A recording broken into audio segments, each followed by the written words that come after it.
overall, speaking of the crowd control department, right? I think Aura just has a huge edge, and I worry for Bigetron that Aura are just gonna take over the game based on that alone. I agree. I feel like Aura were, have the better draft coming into game number 2. I think they're more multi-dimensional with the range, with the team fight that they have, and the thing is, the win condition that I'm seeing right now from Bigetron is either we wait for the late game for Beatrix to actually pop off, or we go for picks. I don't think you're going to be able to find picks against a composition as tanky as that. That's the only possibility that they can do, whereas from the side of Aura Fire, they can work around the Natalia for pickoffs. They can go for those really huge momentum-based strats in those team fights with the Cooper as well. So there's just so many things to work with, whereas from the side of Bigetron, they're relying heavily on the damage output coming in from the Beatrix. Let's see, ladies and gentlemen, game number 2. Here we go into the land of Dawn. Arashi, I want to know your thoughts, but wait, before that, Godiva's going to get hooked in by Key. It's just a Kufra though, they are chill in the early game. Thoughts on the draft? It is actually high in the jungle, so we predicted it. Hey, finally, Aura. We can predict Aura. They're just changing it up, and you never really know, man. So, I don't know for High right now, the fact that he's on a Natalia, we saw this being a problem when Alter Ego was trying to utilize Leo Murphy on this Natalia. Yes, it's not the same situation, but I really think that there's only one target available for High, essentially, right? Everyone else can just adapt in playstyle or in itemization to try and deal with that burst, so he might have struggles later on in the game, but early on here, it does seem that Bigetron are already trying out a more proactive strategy using Key as Franco.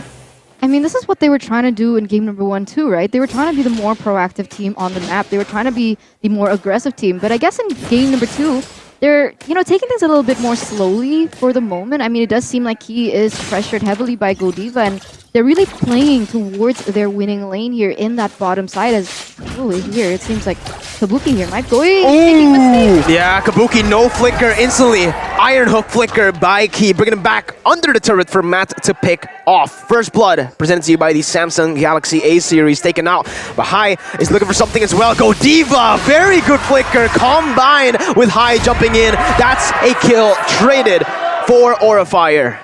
Yeah, this is the showdown between the two roamers who can actually enable their team more and get more ahead. So with Key on the Franco, we already see a lot more competitive Bigetron Alpha. Well, even so, though, sorry, I took a moment to think here because they've already gotten a 1-for-1, but once again, the Iron Hook connects onto Kabuki, but Matt was kind of slow there with the response. But what I wanted to ask was, they are 1-to-1 right now, but why is Bigetron Alpha leading in economy?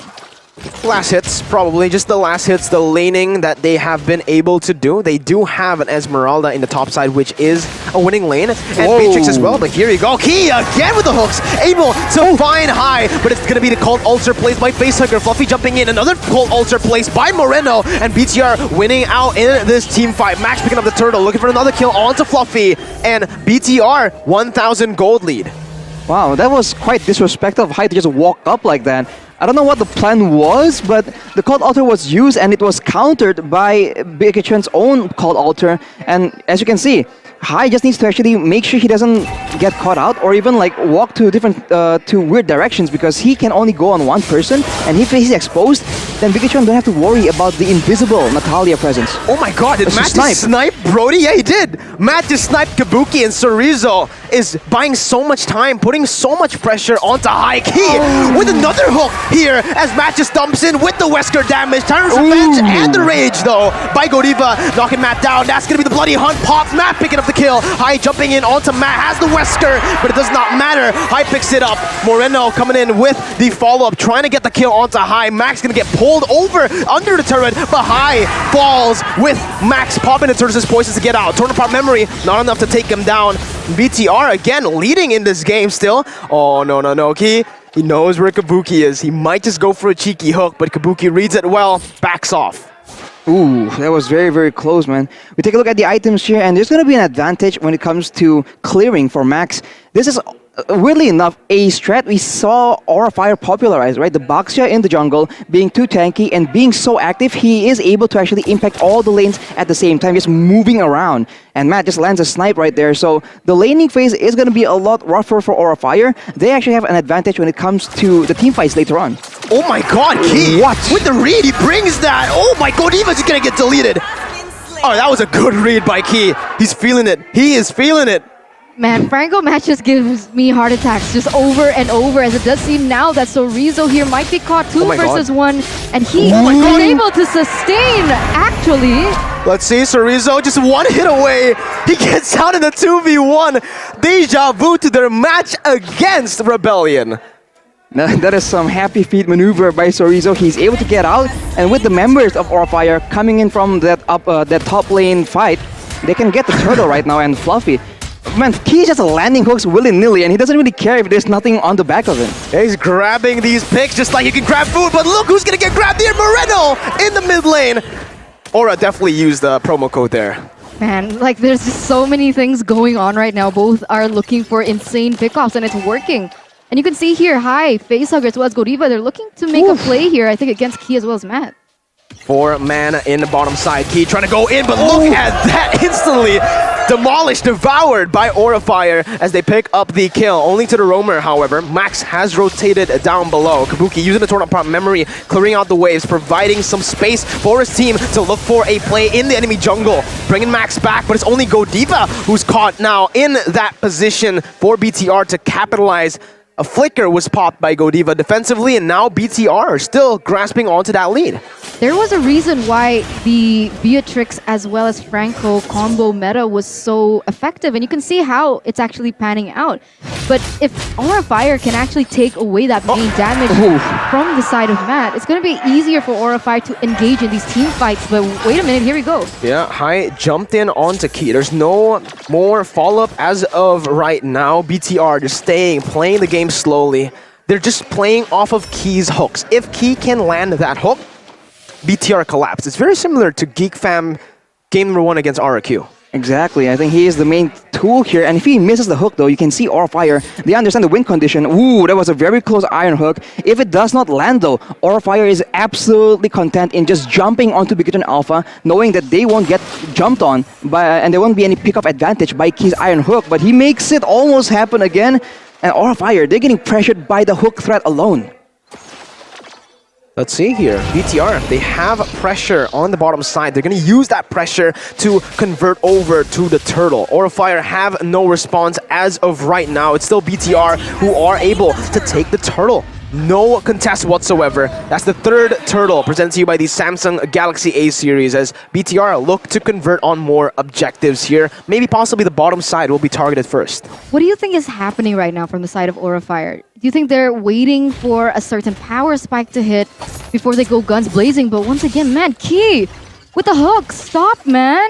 Yeah, he's just really disrupting Aura's momentum here. Even those small hooks that feel like it does nothing because it's only onto Godiva, it cancels the threat of a Tyrant's Revenge. Right. I think that's just, great pressure from Key. And honestly, to your answer about Aura waiting for something, I'm not sure. If they bring it to the late game, I don't think they have this game because it's a Brody against a Beatrix, and I guess it's a Natalia versus a Baxia, but I think that final pick, the Baxia in the jungle, was absolutely what seals the deal for Bigetron, because right now he is so passive. He has 3 kills, but he is not getting the same kind of threat, the same kind of presence that he would like to have in this game, because everyone is just so tanky.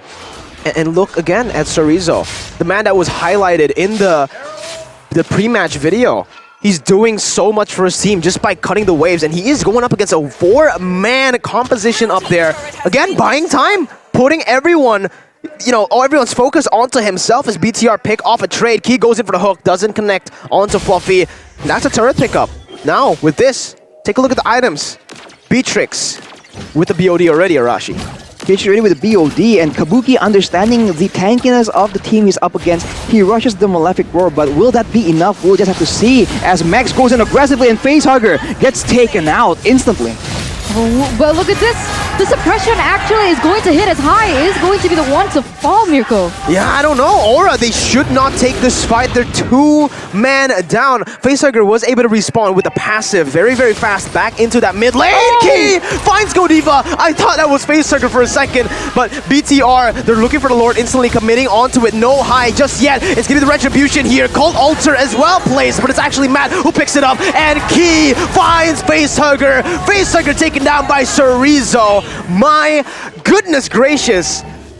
All right, this might be another power pick. Key!